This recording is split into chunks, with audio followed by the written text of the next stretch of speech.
नमस्कार, जोहार, new India में आपका स्वागत है। क्या आप भी टैक्स के बोझ के तले दबे जा रहे हैं?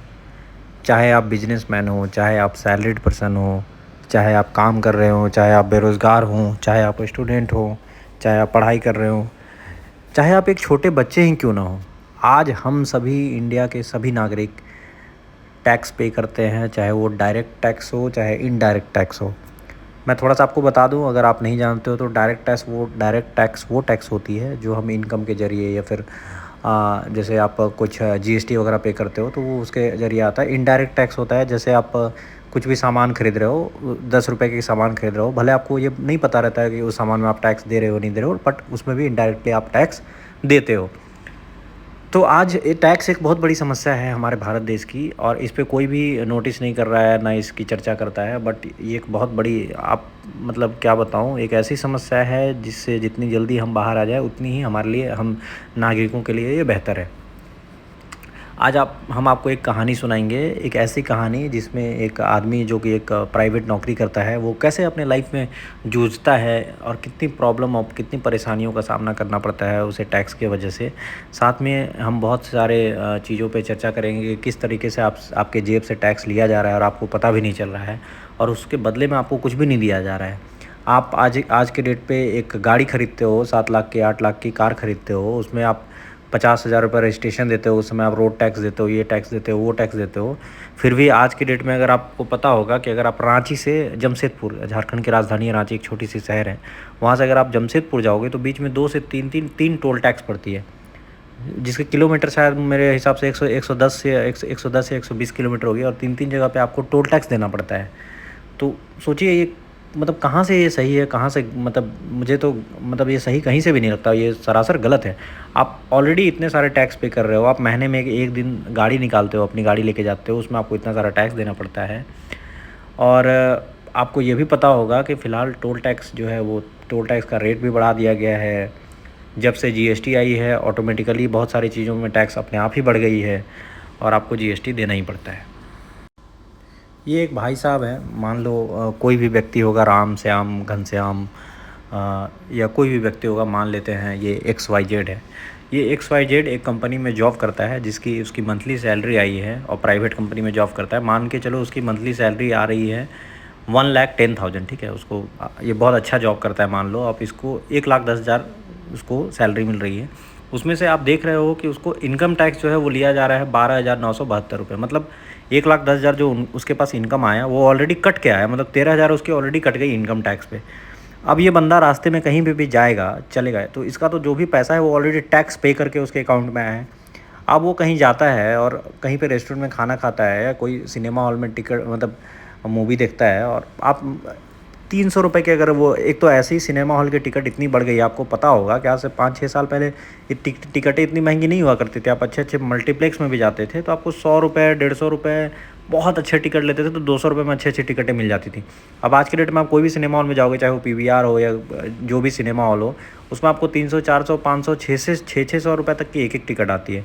और 600 रुपये में इंटरेस्टिंग बात यह है कि आप सिनेमा में बहुत अच्छा खासा टैक्स देते हो, मतलब 28% तो जीएसटी लग जाता है, मतलब सिनेमा टैक्स, मतलब इंटरटेनमेंट टैक्स, ये टैक्स वो टैक्स। मतलब ये मान लो कि आप 600 रुपये की टिकट ले रहे हो, उसमें से 200-250 रुपये टैक्स पे ही चला जा रहा है, 300 रुपये तक।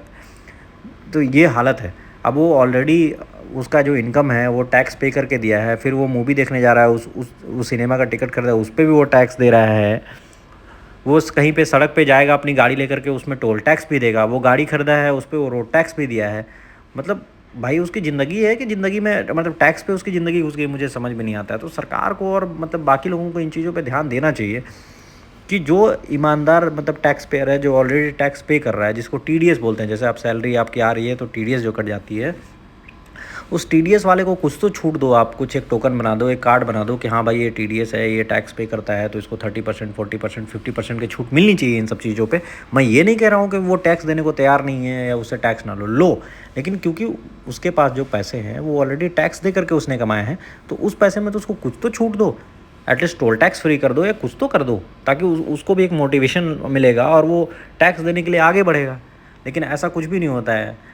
बंदा, चाहे आप टैक्स दे करके पैसा कमाया हो, चाहे 2 नंबर का पैसा हो, चाहे पैसा बैंक से लूट करके लाया हो, चाहे चोरी किया हो, अगर वो उसी रास्ते में चल रहा है तो उसको टोल टैक्स देना है, एक टैक्स दे करके जा रहा है तो उसको भी टोल टैक्स देना है। मतलब सब हौच-पौच सा हो गया है, खिचड़ी सा हो गया है। इसके खिलाफ़ ना कोई आवाज़ उठाता है, ना कोई बोलता है, ना कोई सुनने वाला है। और सरकार तो आपको पता ही है कि हमारी सरकार कितनी गूंगी बहरी है। आप बोलते बोलते थक जाओगे, कोई सुनने वाला नहीं है। उनको जो अपने मर्जी से करना रहता है वही करते हैं। ये इनकम टैक्स की ग्राफ है। आप देख सकते हैं किस तरीके से वर्ष 2014 से लेकर के 2022 तक लोग जो हैं वो टैक्स देने वाले बढ़ गए हैं और टैक्स वो अच्छा खासा दे रहे हैं। बट फिर भी टैक्स में उनको छूट, मैं ये नहीं बोल रहा हूँ कि टैक्स में छूट दो, लेकिन टैक्स देने वाले को कुछ तो छूट दो, ताकि उनको कोई भी ऑफ़र मिले, कोई भी बेनिफिट मिले, वो मोटिवेट हो, उनको टैक्स देने में मतलब खुशी हो। उनको ऐसा महसूस ना हो कि बाकी लोग ऐश कर रहे हैं और वो कमा कमा के टैक्स दे रहे हैं। ये तो सरासर गलत है। इसके खिलाफ़ किसी न किसी को तो ज़रूर से ज़रूर बोलना चाहिए।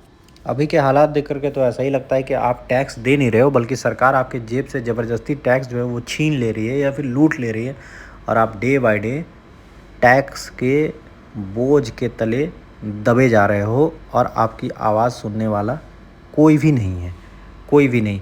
हाँ, ये अलग बात है कि इस पे अगर चर्चा होगी, सरकार इस पे थोड़ा प्रकाश डालेगी, इस पे सोचेगी, इस पे विचार करेगी, इसके लिए कुछ फ़ैसला लेगी तो ज़रूर कुछ बेहतर होने की उम्मीद है। देखिए, एक रिपोर्ट में कहा गया है कि GST rates on biscuits at 80% is much higher than the earlier 12% in value added tax. जहाँ पहले जीएसटी के पहले बिस्किट पे 12% की टैक्स लगती थी, वो अभी 18% की लगती है। तो इस तरीके से सरकार आपके जेब पे जो है वो जेब आपकी लूट रही है, जेब से आपके पैसे छीन रहे हैं, आपको पता भी नहीं चल रहा है। और ये हम और आप जैसे आम नागरिक नहीं सोच पाते। आपको नहीं पता चलता है कि यार पहले तो बिस्किट 10 रुपये में मिलता था, अभी भी 10 रुपये में मिल रहा है। भाई पहले बिस्किट 10 रुपये में 200 ग्राम मिलता था, अभी 150 ग्राम मिल रहा है। ये सब पे हमें ध्यान देना होगा। वैसे ही आप देख लो, एक और रिपोर्ट है जिसमें कहा गया है कि जीएसटी ऑन कोल्ड ड्रिंक्स पर 40% जो है 40% तक कोल्ड ड्रिंक पे जीएसटी वसूला जा रहा है। हालांकि कुछ कंपनियों ने इस पर कुछ थोड़ा ऑफ़र ढूंढ के या फिर ये लेकर के काम कर रही है, मतलब टैक्स पे छूट पा ली है। बट ये तो एक मतलब सॉल्यूशन नहीं है ना। मतलब कोल्ड ड्रिंक्स ठीक है, कोई अच्छी ड्रिंक्स नहीं है, बट फिर भी उस पर 40% तक का टैक्स। मतलब भाई कोल्ड ड्रिंक्स है, वो शराब नहीं है ना जिस पर आप मनमानी टैक्स वसूल रहे हो। कोई कुछ नहीं बोल रहा है, सब के सब चुप के चुप बैठे हैं। कोई देखिए, अगली रिपोर्ट हमारी उसी की है जिसपे आप जेब पर टोल की मार 15% तक बढ़ गया है शुल्क। आप देख सकते हैं जेब कैसे टोल टैक्स को 15% चुपके से साइलेंटली बढ़ा दिया गया है। हमें आपको किसी को भी पता नहीं है। हम तो कभी कभी जाते हैं टोल पे तो सबको टोल देना पड़ता है, किसी को कुछ समझ में आता नहीं है।